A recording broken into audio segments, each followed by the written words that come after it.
आज इस विमानतल पर उपस्थित अंडमान और निकोबार क्षेत्र से सभी आए हुए सभी हमारे महानुभाव, आज एक ऐतिहासिक दिन हमारे लिए इस अंडमान और निकोबार में है, जब देश के हमारे प्रधान सेवक, देश के प्रधान रक्षक, देश के प्रधानमंत्री परम आदरणीय नरेंद्र मोदी जी आज वर्चुअल रूप से इस भव्य कार्यक्रम में हम सब के साथ आज जुड़े हुए हैं।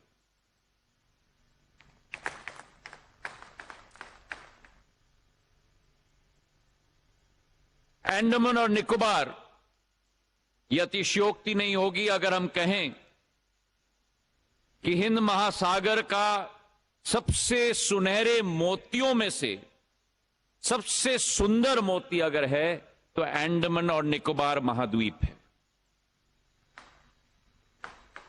और इतिहास के कई पल इस महाद्वीप ने देखे हैं। वो एक समय था जब आजाद हिंद फौज के अधीन ये द्वीप नेताजी सुभाष चंद्र बोस जी के नेतृत्व में थी। वो एक दिन था जब 30 दिसंबर 1943 जब पहली बार हमारा तिरंगा झंडा अगर फहराया गया था तो अंडमान और निकोबार के पृथ्वी पर फहराया गया था। कई हमारे स्वतंत्र संग्राम के अमूल्य प्रतीक हैं। वीर सावरकर साहब 10 साल सेल्यूलर जेल में यहां हिरासत में थे,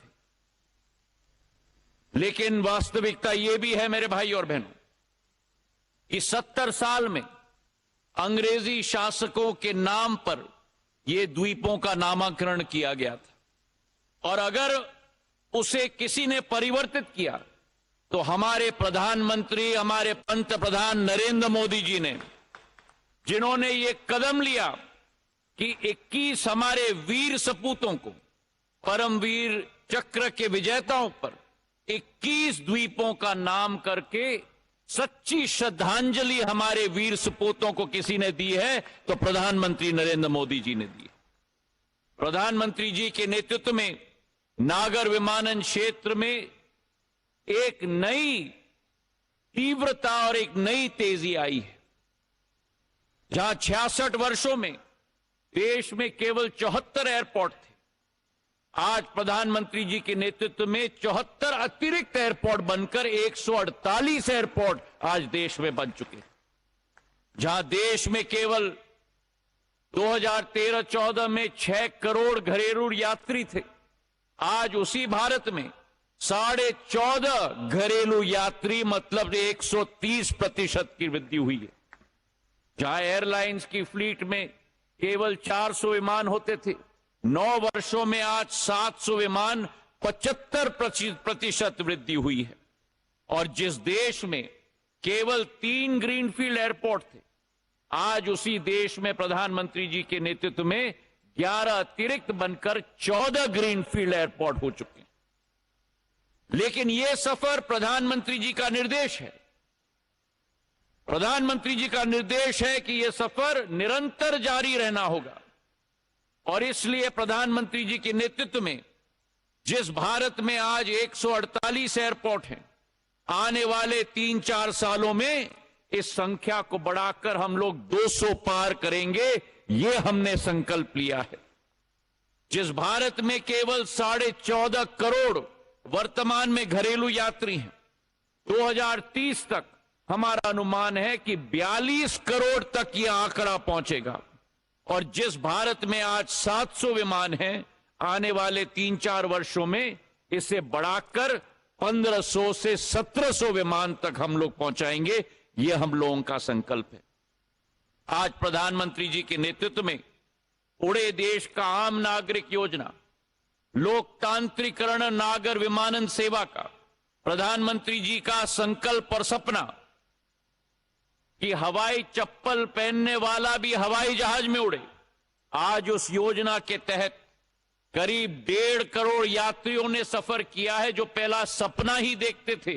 हवाई जहाज को देखकर आज उसी के तहत 2,35,35,000 फ्लाइट्स चली हैं और आज उसी के तहत 3 नए एयरलाइंस का जन्म भी हमारे देश में हुआ है। आज अंडमान और निकोबार में 572 द्वीपों का यह समूह जो बंगाल की खाड़ी और अंडमान के जंक्शन पर स्थित भारत का सबसे महत्वपूर्ण अंग है। वीर सावरकर अंतर्राष्ट्रीय विमानतल का उद्घाटन आज प्रधानमंत्री जी के कर कमलों से किया जा रहा है। पूर्व में यह विमानतल केवल 7,500 वर्ग स्क्वायर मीटर का होता था।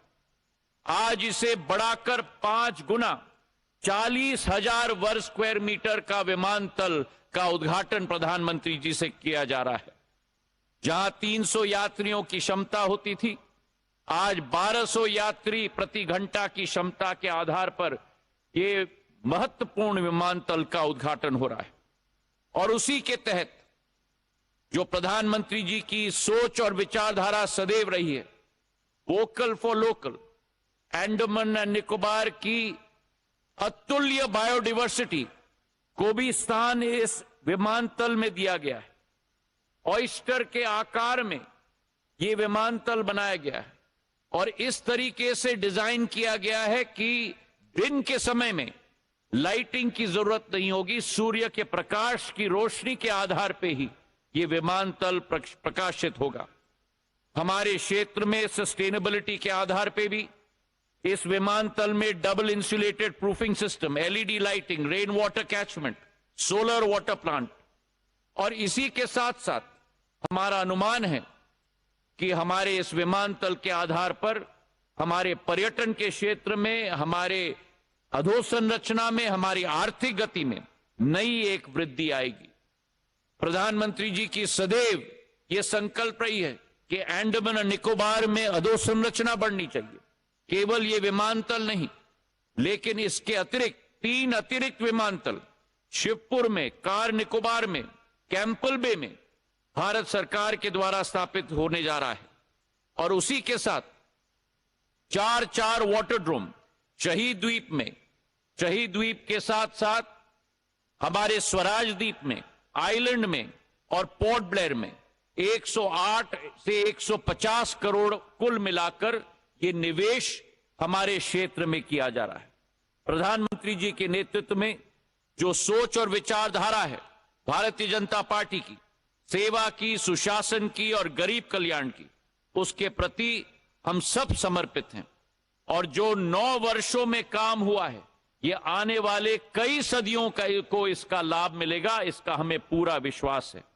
जो 70 साल में नहीं हो पाया है, प्रधानमंत्री जी ने वो परिवर्तन अधोसंरचना में, आधुनिकता में 9 साल में करके दिखाया है अंडमान और निकोबार आइलैंड में। और हमें पूरा विश्वास है कि आने वाले समय में ये द्वीप समूह का गेटवे जो पोर्ट ब्लेयर है, रोजगार के लिए, शिक्षा के लिए और निवेश का गेटवे बनेगा। इन्हीं शब्दों के साथ बहुत बहुत शुभकामनाएं। धन्यवाद। जय हिंद। बड़े संकल्पों के साथ हमारा नागर उड्डयन मंत्रालय आगे बढ़ रहा है। आपके संबोधन हेतु बहुत बहुत धन्यवाद करती हूं माननीय मंत्री महोदय। यकीनन ये वीर सावरकर टर्मिनल बिल्डिंग विभिन्न प्रकार की सुविधाओं से परिपूर्ण है। आइए इस लघु फिल्म के माध्यम से पूरी परियोजना की जानकारी लेते हैं।